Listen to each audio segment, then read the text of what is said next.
اللہ پر طعن کرنا، عیب جوئی کرنا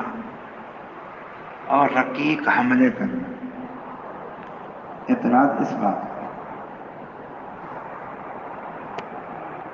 باقی کیونکہ یہ واقعات دردناک بھی ہیں، اس لیے سرسری ذکر تو ہو جاتا ہے، لیکن جس طرح تفصیل اور جزیات کے ساتھ عثمان رضی اللہ تعالیٰ عنہ کی شہادت کا ذکر نہیں ہوتا، امیر حمزہ کی شہادت کا ذکر نہیں ہوتا، 70 قرہ جن کو دھوکے میں گھیر کے شہید کیا گیا ان کا ذکر نہیں ہوتا، حتیٰ کہ امیر عمر کی دردناک شہادت کا بھی پوری تفصیل اور جزیات کے ساتھ ذکر نہیں ہوتا، اسی طرح واقعہ کربلا کا بھی پوری جزیات کے ساتھ ذکر نہیں ہوتا۔ اس لیے یہ کوئی عیب کی بات نہیں کہ آپ لوگ واقعہ کربلا اس طرح بیان نہیں کرتے جس طرح روافض بیان کرتے۔ پھر بھی ایک خاکے کے طور پر اس واقعے کو آپ کے سامنے ذکر کرتا ہے۔ کوشش کروں گا کہ 20 منٹ میں بڑی اختصار کے ساتھ بات پوری کر دوں، جزیات اور ضمناً باتیں ان ساری باتوں کو حذف کرتے ہوئے۔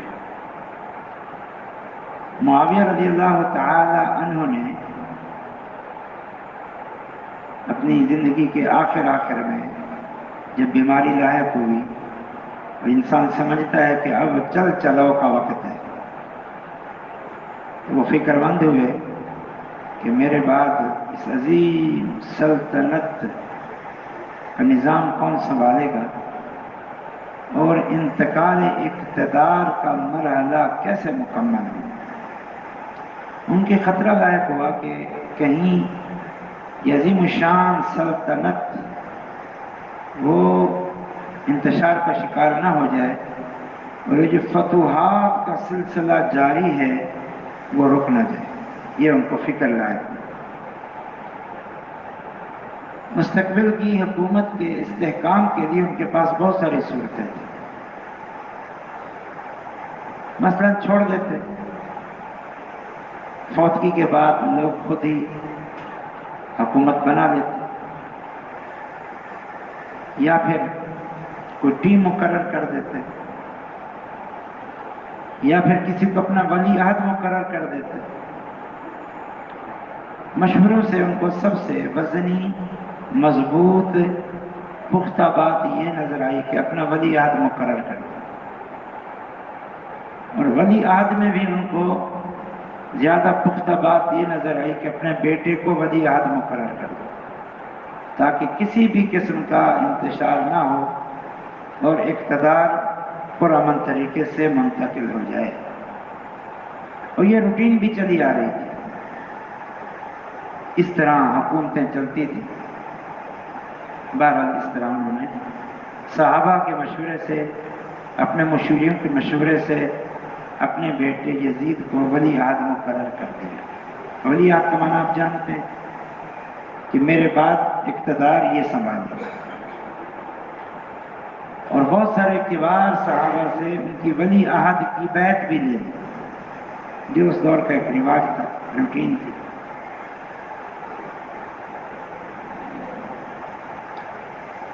یہاں رک کے صرف ایک بات کہوں گا کہ معاویہ رضی اللہ تعالیٰ عنہ جو صحابی رسول تھے، جنہوں نے اسلام کی ترقی کو بام عروج تک پہنچایا، اسلام کی سرحدوں کو دور دور تک پھیلایا، ایک مضبوط نظام حکومت قائم کیا، صحابی بھی تھے، ان سے بعید ہے کہ وہ محض اقتدار کو اپنے خاندان میں رکھنے کے لیے ولی عہد مقرر کیا، اور نعوذ باللہ وہ بھی بقول روافض اور کچھ جاہل سنی ایک فاسق فاجر یا اور کچھ زیادہ باتیں کہ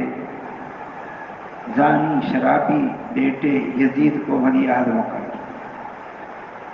معاویہ ایک صحابی رسول سے یہ بعید ہے، بالکل بعید۔ تو صحابہ کو ان کی ولی عہد کو قبول کرنا اور ان کی معاویہ رضی اللہ عنہ کی وفات کے بعد یزید کی امارت اور حکومت کو تسلیم کرنا بھی دلیل ہے کہ ایسی کوئی بات نہیں۔ یہی وجہ ہے کہ ان کی یزید کی خلافت پر متمکن ہونے کے بعد جب کچھ لوگوں نے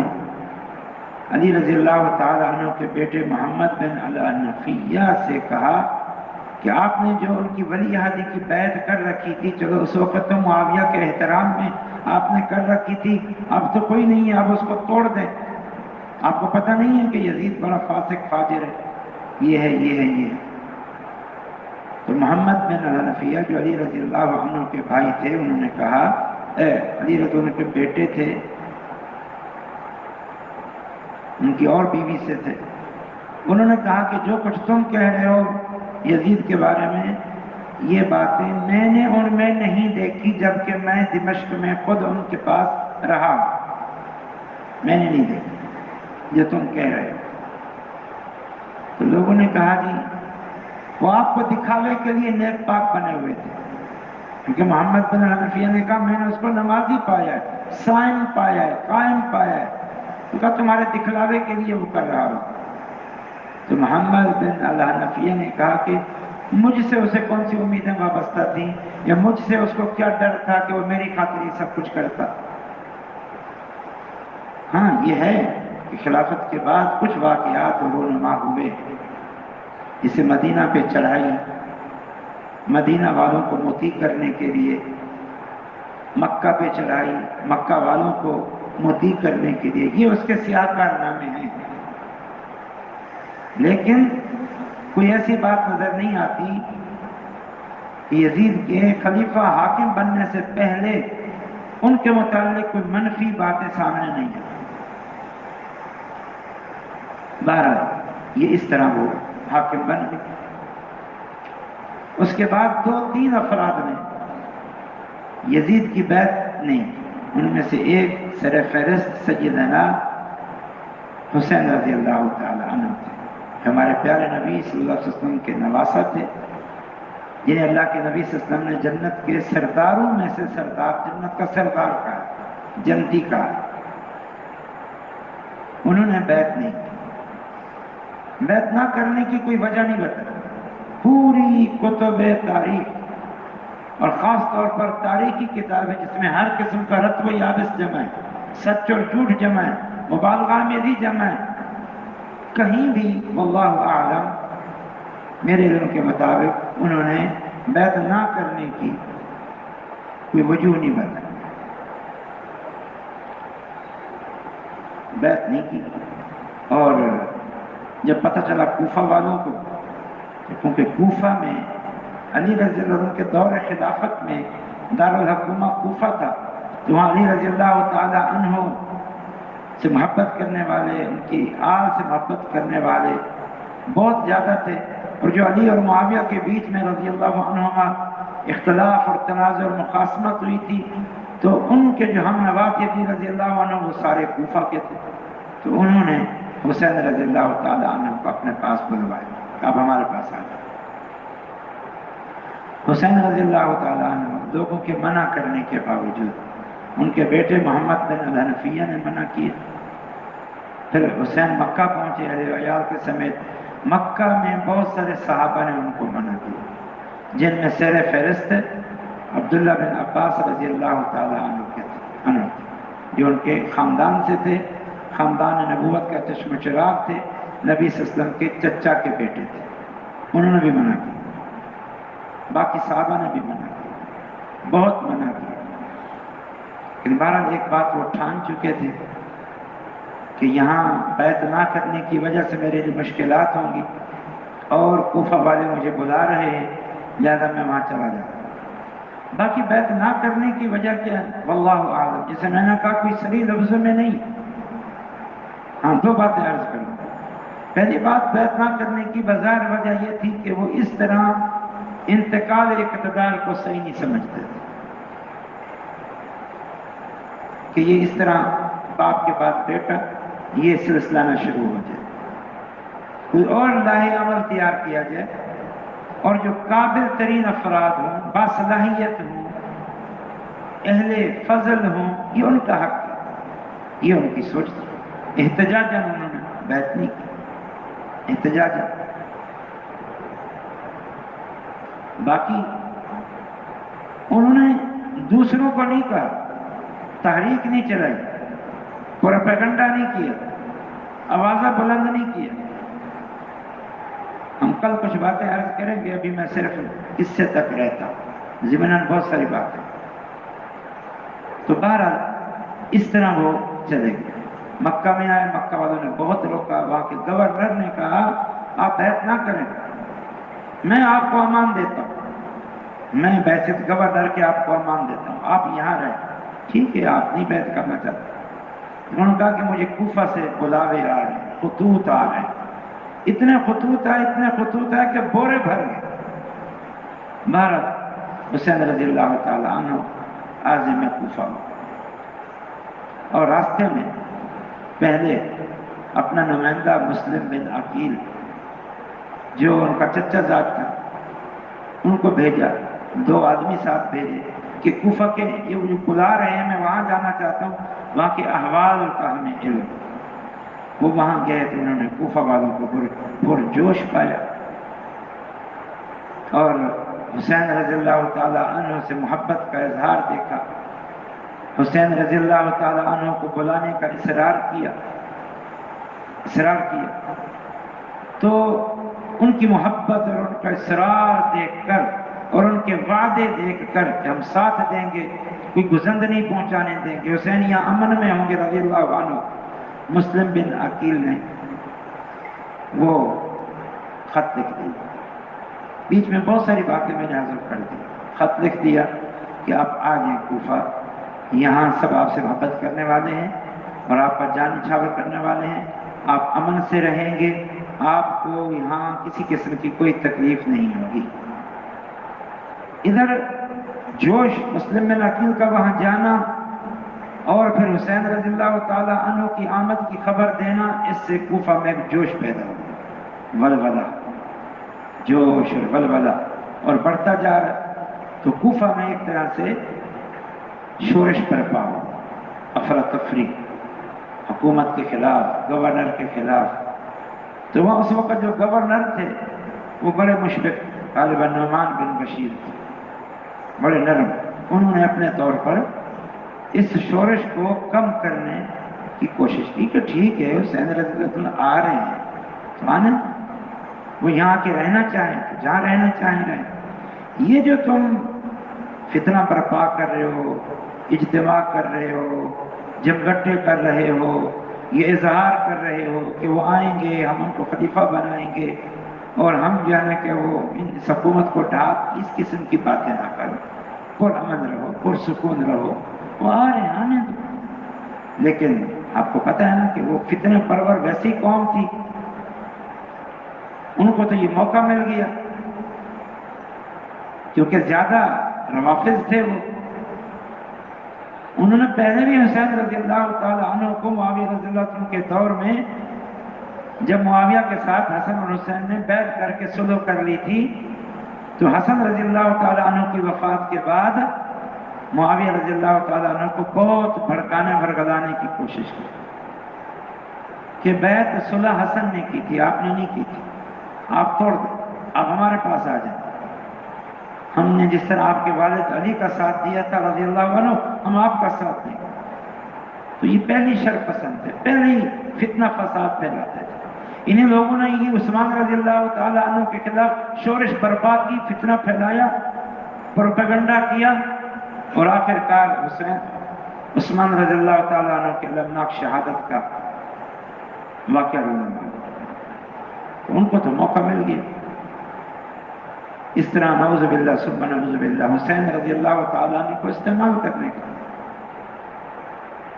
جب یزید کو پتہ چلا، جو دمشق میں تھا، شام میں، کہ کوفہ کے حالات بہت خراب اور یہاں شورش برپا ہے، کوفیوں نے فتنہ برپا کیا ہوا ہے اور نعمان بن بشیر جو گورنر ہیں وہ ٹھنڈے مزاج کے، اور ان کی معاملات کو سلجھانے کی کوششیں رائے کہاں چلی گئی ہیں، تو انہوں نے پھر بصرہ کے گورنر عبید اللہ بن زیاد جو بہت سخت گیر تھا، اس کی سخت گیری پہلے سے ہی معلوم تھی، اس کو یہاں کا بھی گورنر بنا دیا، بصرہ کا بھی پہلے ہی تھا، یہاں کا بھی گورنر بنا دیا کہ ان کوفیوں کو ذرا سمجھاؤ اور ان پہ تھوڑا سختی کرو، انہوں نے جو شورش برپا کی ہوئی ہے فتنہ نہ پھیلا، فساد نہ پھیلا۔ تو کوفہ کے حالات کو پرامن رکھنے کے لیے گورنر تبدیل کیا، بس اتنی سی بات۔ ادھر یہ ہوا کہ گورنر نے آ کر وہ سختی کی، مسلم بن عقیل کی جاسوسی کی کہ یہ کہاں ہے، یہ بھی لمبی داستان ہے۔ آخر معلوم ہو گیا، اس گھر کے فرد کو بلایا، اس نے انکار کر دیا کہ میرے پاس نہیں ہے، تو جاسوس کے ذریعے بتا دیا گیا کہ ہمیں یہ جاسوسی ملی ہے۔ بہرحال اس شخص کو جس کے گھر میں مسلم بن عقیل تھے، اس گھر کو، اس شخص کو جیل میں ڈال دیا اور اس کو خوب سزا دی۔ تو اس سے کوفی بھی مشتعل ہو گئے، مسلم بن عقیل بھی۔ تو ایک جم غفیر نے گورنر ہاؤس کو گھیر لیا، مسلم بن عقیل بھی ان میں شامل۔ وہ اپنے میزبان کی گرفتاری اور ان پر تشدد کے الزام کی وجہ سے انہوں نے دارالسلطنت کو گھیر لیا، لیکن پھر اس عبید اللہ بن زیاد جو سخت گیر تھا، اس کی سخت گیری، اس کی دھمکیاں، اس کے ڈراوے ایسے تھے کہ کوفی ایک ایک کر کے منتشر ہونے لگے، کہاں 4000 اور کہاں عصر تک یعنی کہ وہ 8-10 باقی بچے، اور مغرب تک وہ بھی چلے گئے، اکیلے مسلم بن عقیل بچ گئے۔ مسلم بن عقیل پھر جا کے انہوں نے کسی گھر میں بھاگ کے پناہ لی، لیکن اس گھر کی عورت نے تو پناہ دے دی، لیکن اس عورت کے نالائق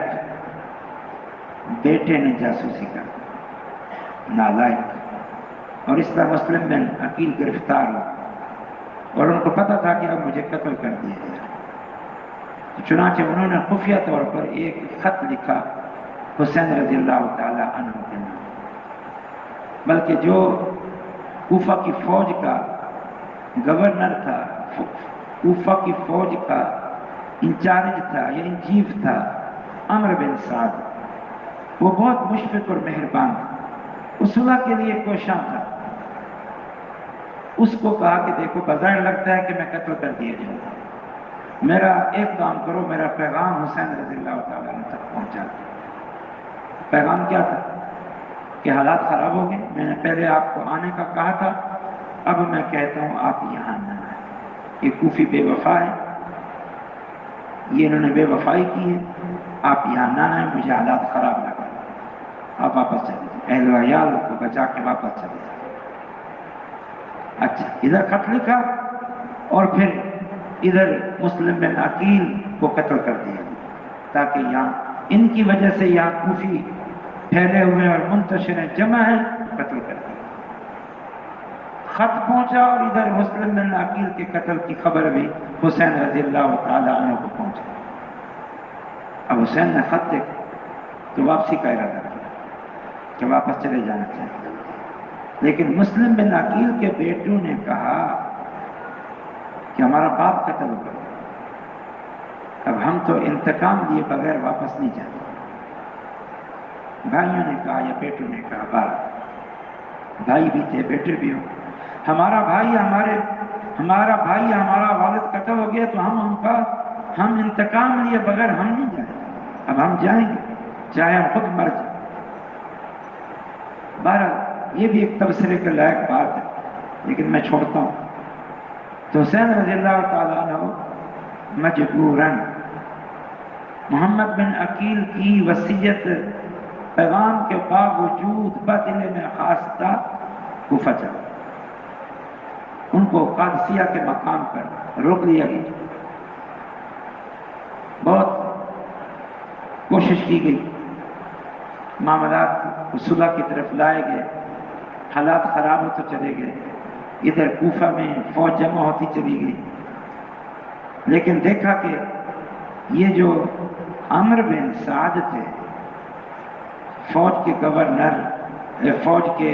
انچارج، یہ کافی نرمی برت رہے تھے، یہ اس میں معاملے کو ٹھنڈا کرنے کی کوشش کر رہے تھے۔ بہرحال ان کی کوششوں سے حسین رضی اللہ تعالیٰ عنہ، جب انہوں نے بتایا حالات بہت خراب، عبید اللہ بن زیاد کچھ بھی کر گزرے گا، وہ بہت سخت گیر ہے، آپ کی ان کے ساتھ کوئی رشتہ داری نہیں ہے، کوئی تعلق نہیں ہے دور دور کا، کچھ بھی اس سے توقع ہے، اور میں مجبور ہوں، میں تو گورنر کا ملازم ہوں، آپ مہربانی کریں، آپ واپس جائیں۔ تو بہرحال حسین رضی اللہ تعالیٰ نے اس موقع پر حالات دیکھ لیے، اور مسلم بن عقیل کے بھائیوں نے، بیٹوں نے بھی حالات دیکھ لیے، وہ بھی سمجھ گئے کہ یہ اپنے آپ کو بڑی مصیبت میں ڈالنا۔ تو حسین رضی اللہ تعالیٰ نے 3 باتیں یہ شیعہ کتب میں موجود، یہ 3 باتیں اس پورے واقعے کا اہم ترین پوائنٹ ہیں۔ یہ 3 باتیں ایسی باتیں ہیں کہ شیعوں کا جو پروپیگنڈا ہے نا کہ اسلام اور کفر کی جنگ تھی، اس پروپیگنڈے کی ہوا نکل کے رہ جاتی۔ حسین رضی اللہ تعالیٰ نے 3 باتیں رکھی۔ نمبر 1، مجھے واپس مدینے بحفاظت جانے دیا جائے۔ نمبر 2، یا مجھے کسی اسلامی سرحد پہ بھیج دیا جائے جہاں میں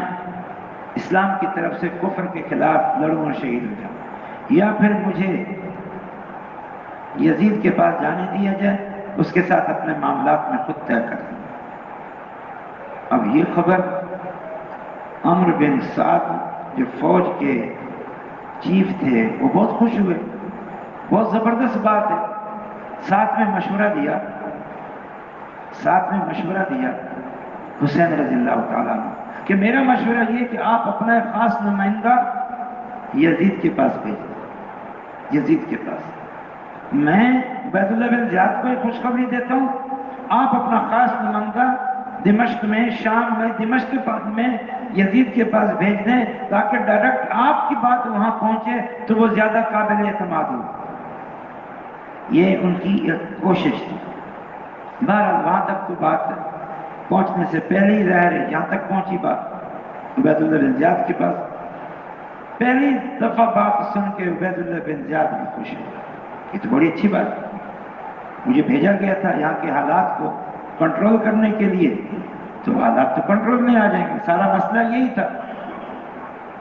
تو وہ تو بہت خوش ہوا اور قریب تھا کہ کوئی فیصلہ کر دے تینوں باتوں میں سے، کہ عبید اللہ بن زیاد کے مصاحبین میں سے، مشیروں میں سے، خاص لوگوں میں سے جیسے ہوتا ہے ایک ملعون شخص علیہ ما علیہ، شمر بن ابی الجوش، وہ بیٹھا ہوا، شیطان نے اس کو استعمال کیا اور اس نے ایک غلط مشورہ،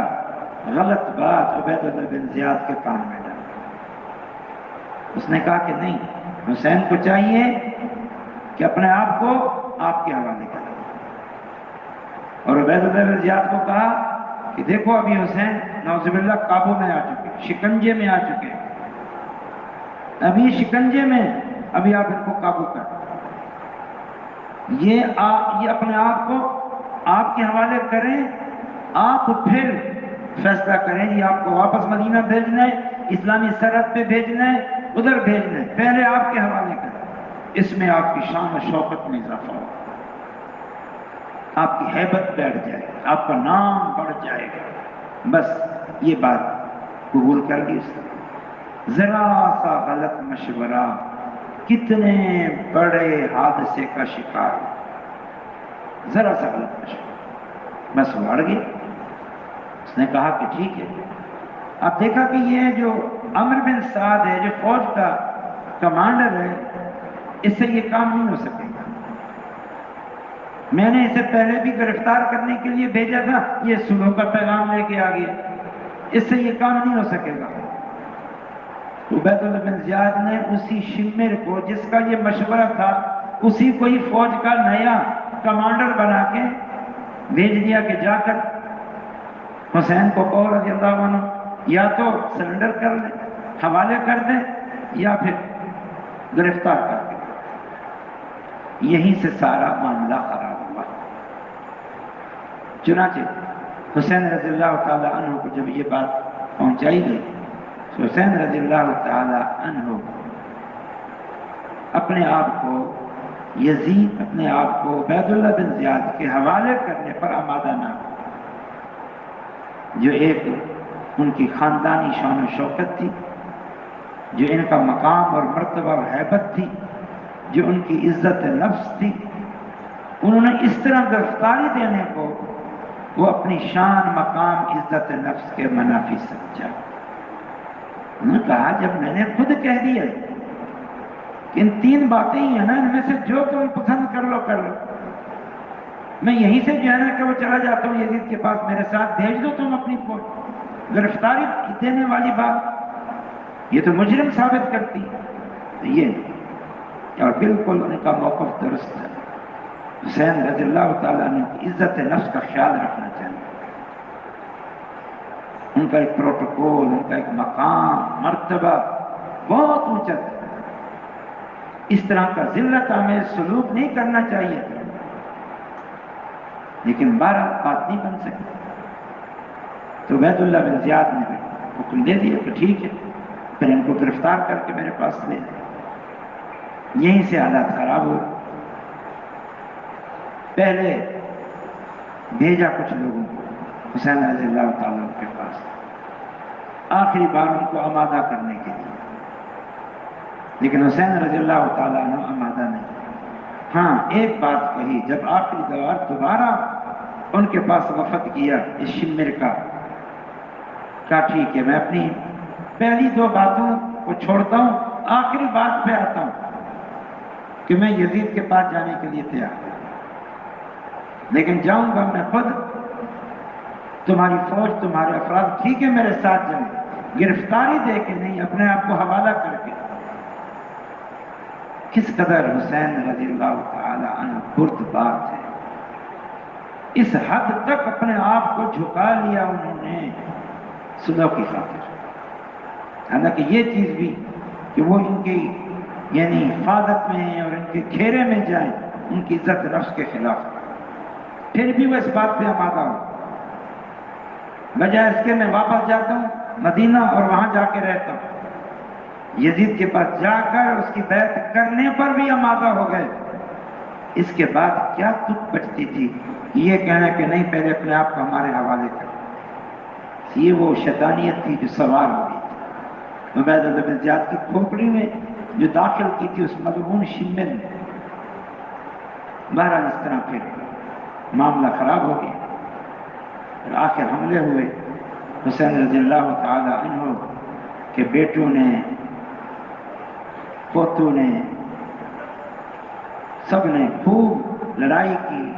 حسین رضی اللہ تعالی عنہ کو بچانے کی کوشش کی، لیکن کہاں 4000 مسلح اور کہاں یہ 30-35 افراد یا اس سے زیادہ کچھ افراد۔ اکثر شہادتیں خواتین بچ گئیں، یا پھر زین العابدین جو حسین رضی اللہ تعالیٰ عنہ کے بیٹے تھے جو بیمار تھے وہ بچ گئے۔ بہرحال یہ المناک واقعہ ہوا، آخر میں حسین رضی اللہ تعالیٰ عنہ بچ گئے۔ اب حسین رضی اللہ تعالیٰ عنہ سامنے ان پر حملہ کرنے کے لیے کسی میں ہمت نہیں ہوئی۔ ایک تو حسین کی شخصیت سامنے تھی، پہلے تو ان کے خاندان کے افراد تھے،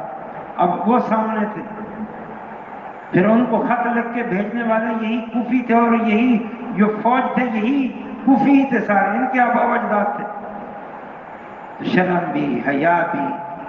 غیرت بھی، یہ ساری چیزیں بہرحال وہ انسان میں وہ کتنا ہی بے شرم بے غیرت کیوں نہ کچھ تو ہوتی ہے۔ اب حسین پر تلوار چلانا، حملہ کرنا، کوئی آمادہ نہیں۔ وہ شمر بھاپ گیا، پھر وہ خود ہی وہ ملعون اور خبیث حملہ آور ہوا، اور پھر اس کی دیکھا دیکھی سب نے حملہ کیا۔ اس طرح یہ حسین رضی اللہ تعالیٰ عنہ کی شہادت کا المناک واقعہ معرض وجود میں آ گیا۔ اور پھر حسین رضی اللہ تعالیٰ عنہ کے سر کو عبید اللہ بن زیاد کے پاس پیش کیا گیا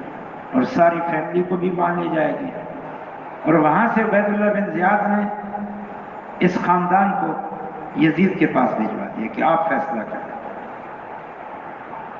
یزید نے بڑے دکھ کا اظہار کیا، یہ تاریخ طبری میں، بدایہ و نہایہ میں، اکثر شیعہ کتب میں موجود ہے۔ نمبر 1، جب اس کو خبر پہنچی، یہ شیعہ کتب میں، سنی کتب میں موجود ہے، تاریخ کی کتب میں، روئے، غم کا اظہار کیا، دکھ کا اظہار کیا، اور کہا قبح اللہ ابن مرجان لو کان بینہ و بینہم صلۃ ما فعل بکم قضا۔ اللہ تعالیٰ اس عبید اللہ بن زیاد کو رسوا کرے، ذلیل کرے، اگر خاندان نبوت حسین اور اس کے خاندان اور اس عبید اللہ بن زیاد کے خاندان میں کوئی دور کی بھی رشتہ داری ہوتی تو یہ ظالمانہ سلوک نہ کرتا، اللہ اس کو برباد کرے۔